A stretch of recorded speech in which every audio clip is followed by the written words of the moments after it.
Nah, Assalamualaikum warahmatullahi wabarakatuh.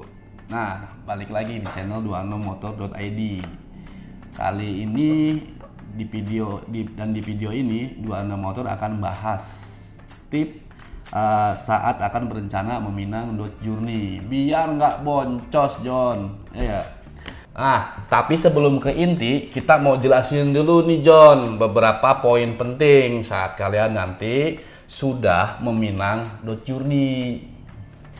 Sebetulnya sih belum meminang juga nggak apa-apa, ini penting juga. Ya kalau kaliannya nggak males itu ya, ini kan beberapa poin ini di luar satu poin penting tadi, gitu kan.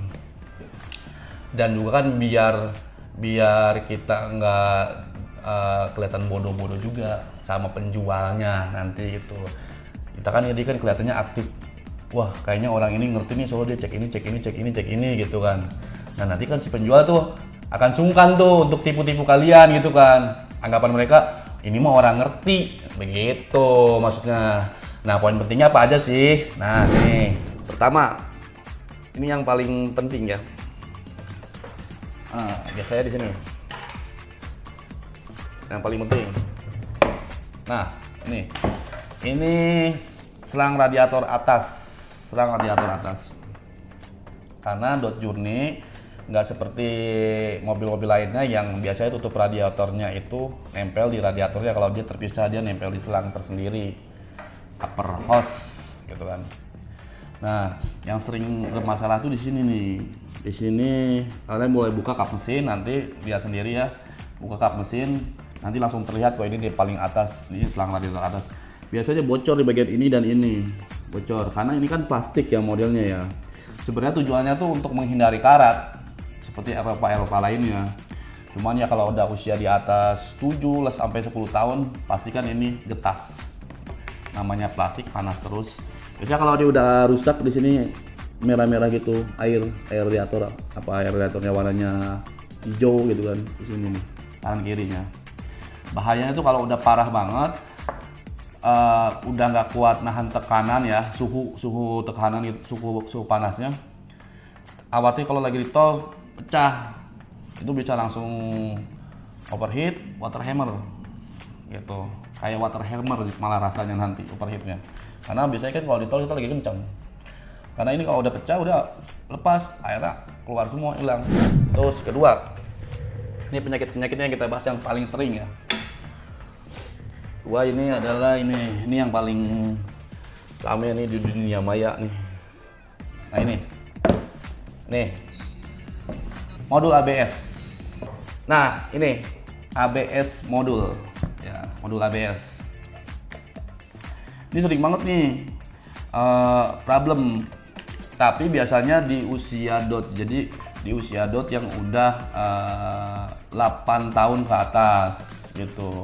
Sebenarnya ini awet, karena kan rata-rata yang kena ini yang udah misalkan kelahiran mobilnya itu 2012, 8 tahun kemudian baru rusak atau 10 tahun kemudian baru rusak. Jadi setelah Anda nanti melakukan pergantian dengan yang baru dan original, itu saya pastikan aman untuk 5 sampai 7 tahun ke depannya gitu. Lagi pula kalau kayak begini nggak ada yang KW, ini pasti original dan harganya lumayan sih, tapi kalah sama nggak nyebutin merek ya, sama mobil Eropa lain gitu, nanti di-cut ya. Sama merek lain kalah harganya. Ini penting juga nih.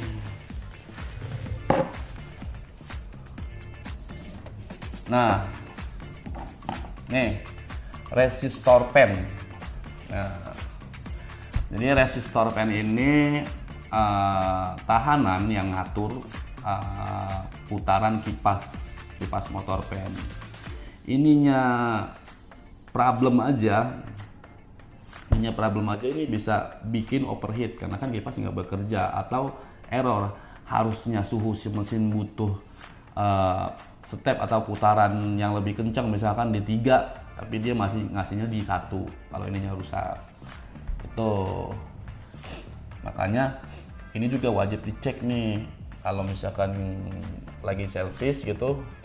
minta dicek aja sama mekanik kondisi ininya masih gimana mas, resistor pen namanya. Ini ada lagi, nah ini nih throttle body.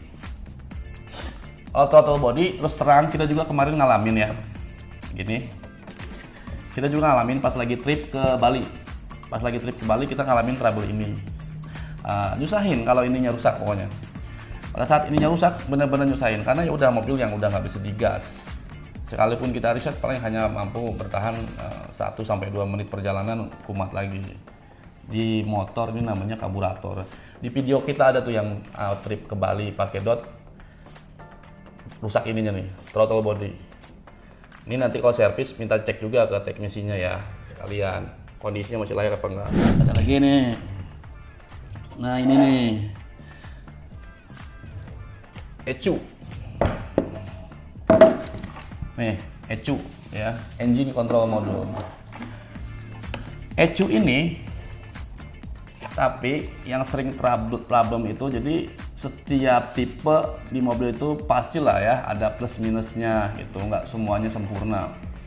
Cuman yang sering problem ECU-nya itu yang sering kami temuin itu di DOT yang 6 speed 2014 ke atas. Itu sering banget trouble bro. Itu sering trouble-nya kenapa? Matic-nya nggak mau pindah. Tapi ketika kita scan arahnya selalu ke mekanikalnya atau sensor pendukung yang nempel di mekanikalnya, speed sensor dan lain-lain yang ada di dalam transmisi. Sebetulnya ini masalahnya engine control unit, tapi ini hanya sering ditemukan di 2014 ke atas. Kalau yang gejala seperti itu, kalau 2013 ke bawah tuh biasa kalau ECU-nya rusak, yang sering-sering itu paling mobilnya mati, bisa on tapi nggak bisa di starter, gitu aja. Tapi itu jarang. Sering suka terjadi, cuman jarang, nggak sesering di 2014 ini ECU-nya. Nah, ini clock spring, steering angel. Nah, ini bahaya juga nih steering angel ini. Kelihatannya sepele tapi fungsinya wow gitu. Pertama, klakson masuk sini, cruise control masuk sini. Pokoknya setup yang di setir masuk sini semua. Nah, yang paling fatal itu airbag ikut sini. Jadi kalau biasanya kan ini kalau rusak di instrumen tuh munculnya nih ya gambar itu apa airbag gitu, terus klakson nggak mau, atau kita tombol-tombol operasinya yang di setir tuh nggak fungsi gitu. Kalau ini rusak, yang paling fatalnya itu amit-amit kita crash ya, airbag lu nggak fungsi gitu, airbag lu nggak fungsi. Ya begini doang ya lihat ya, tapi ini fungsinya fatal banget. Nah ini nih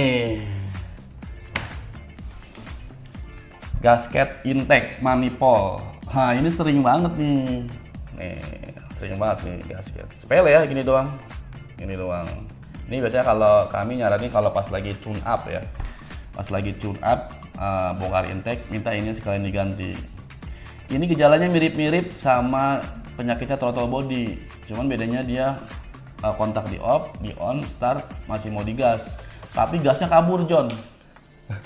Gasnya kabur tinggi gitu, gasnya kabur, bukannya kabur ini ya, kalau kabur kan tinggal dicangcang, ini gasnya kabur naik wong gitu, bisa sampai 2000 rpm lebih, kan ngeri kan gitu kalau bocor ini sering banget di DOT, sering banget. Shocknya nih gitu, kita sengaja ya pakainya yang bekas dan yang bocor karena memang ini keluhan si DOT. Tapi kita bukan bahas bocor ya, bocor itu relatif ya di semua suspensi kendaraan ya. Nah, tapi memang bocornya juga sering. Jadi DOT Journey ini, John, DOT Journey ini kerusakan pada shock tuh bukan hanya bocor ya tuh, kadang dia bikin bunyi petrak kayak besi sama besi ngadu gitu. Jadi yang oblak tuh ininya nih, kalau kita gini sih nggak kerasa, tapi kalau mekanik pasti paham shock yang bikin bunyi atau enggaknya gitu bisa bikin bunyi petrak kayak gitu.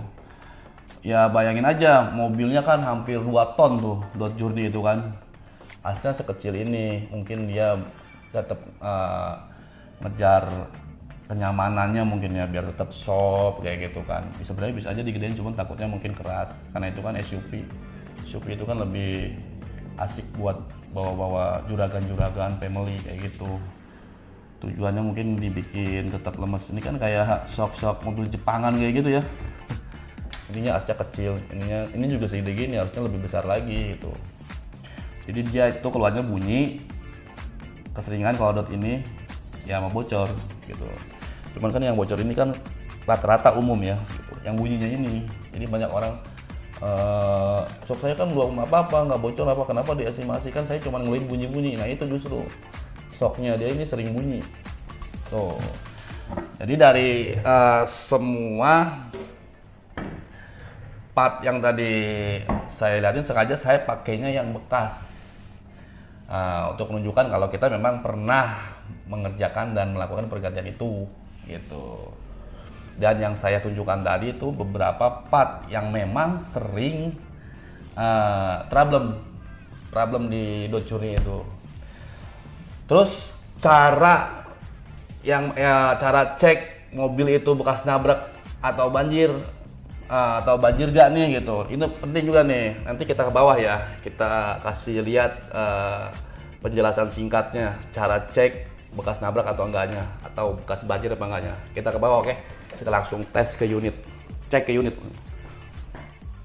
Nih, poin penting yang satu tadi saya bilang itu, cek Dodge Journey. Itu di area sini nih, area engine bagian atas. Ada sealer penyambung antara copper timing dan block engine. Itu kalau warnanya masih merah, itu dipastikan belum pernah turun mesin. Beda ya merahnya Tribon di pasaran dengan merahnya pabrikan, beda. Merahnya merah ati gitulah ya. Kalau udah warna hitam, warna abu, tuh udah pasti udah pernah dibongkar. Cuman yang udah pernah bongkar belum tentu kondisinya jelek juga. Ada yang lebih mungkin malah tambah lebih bagus karena udah diremajain kan dalaman mesinnya. Itu poin pertama. Terus kalau poin-poin yang kayak bunyi-bunyi, baret-baret, itu mah lumrah ya, kayak gitu, atau nyala-nyala sensor ban, itu lumrah, namanya juga mobil bekas. Itu nanti kan bisa diberesin di bengkel-bengkel terdekat, ya 26 motor lah bisa. Terus kalau pengen tahu mobil ini bekas nabrak apa enggak, tabrak depan ya yang kita utamain dulu ya. Kalau di unit lain kan rem ininya besi, jadi kalau keriting terus dilurusin jadi ketahuan. Cuman kalau di Dodge Journey ini plastik. Kalau dia crash sedikit pun pasti ini otomatis ganti, nggak bisa di repair, hancur. Karena paling penting dari sini aja nih, dari frame yang di sini nih. Ini langsung ke sasis nih bro. Nih kelihatan kan kalau lurus bawaan pabrik sama dilurus-lurusin gitu biar lurus. Dari sini aja, nggak usah ke bawah-bawah. Atau kalau tabrakan ringan dari sini cukup nih. Lihat di sini ada radiator, ada kondensor, lurus apa bengkok. Kalau udah bengkok udah pasti udah kas nyundul. Terus kalau bekas banjir, kita ambil yang simpel aja, khusus di Dodge Journey ini ya. Khusus di Dodge Journey. Karena bahan bautnya ini beda. Khusus di Dodge Journey kalian cukup begini. Jongkok begini. Nah, di sini ada mur sama baut untuk pedal gas. Lihat aja. Karat kena air dan karat bawaan pabrik itu beda pasti. Kalian juga bisa bedain kok. Di sini ada satu mur sama baut satu, cukup dari sini aja. Di sini. Kalau ini khusus di Dodge Journey ya, karena bahan bautnya itu beda. Tapi yang kedua ada lagi sih. Boleh begini. Masuk. Kalau baunya apeknya apek anyep, madesu itu udah pasti itu bekas banjir. Beda ya apeknya bau kulit sama apek yang dipaksa wangi. Beda kok. Gerah kita masuk di dalamnya gitu. Nah, oke gitu aja. Jadi cara cek singkat itu khusus untuk owner ya, yang nggak mau bawa mekanik saat mau ngecek mobil, males misalkan gitu ya, pengen sambil main dengan keluarganya lah gitu, pengen ngecek sendiri gitu dia, si ownernya langsung. Caranya seperti itu, satu poin itu aja. Ya apa salah kita dapat yang masih standar tinting kan di bagian mesinnya. Oke, gitu aja. Video kali ini, kalau kalian rasa ini bermanfaat untuk kalian, tolong bantu like, subscribe, dan komen di video kami biar kita lebih semangat, oke? Dan jangan lupa follow IG 26motor.id. Oke, everybody, semua orang.